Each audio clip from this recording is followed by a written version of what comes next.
Kinong elam jong Central Puja Committee Meghalaya hagsi pelai jong tayo kilapen bena ba menta usnam ka jingle niam Durga Puja kan longsan sngi kenti. Bat kani ke puja kan sedang haka sitarik, bat kan kut pat haka santarik urisau.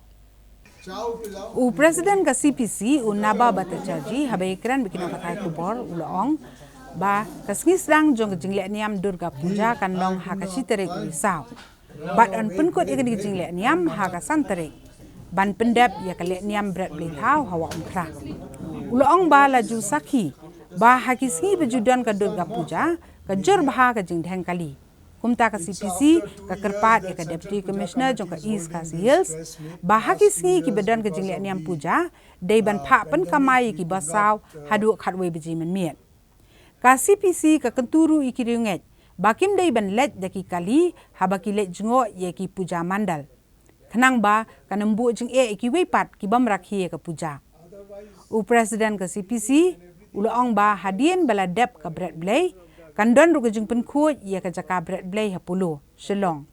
Banwan ra ke jeng khut jeng suba bat lakuntu ba om dei ban pentut ye kinu kinu gitiar ni ki blay thau shekiwa. Kumsi benta ban ya dai ke me mariang.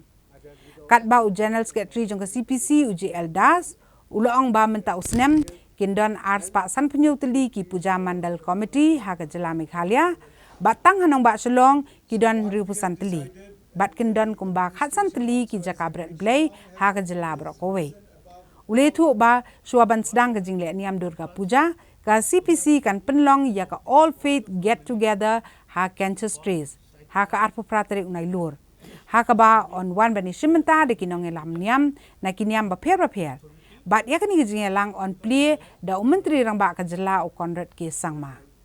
Please avoid taking out your cars because parking is a big challenge during even now normal times. So puja times.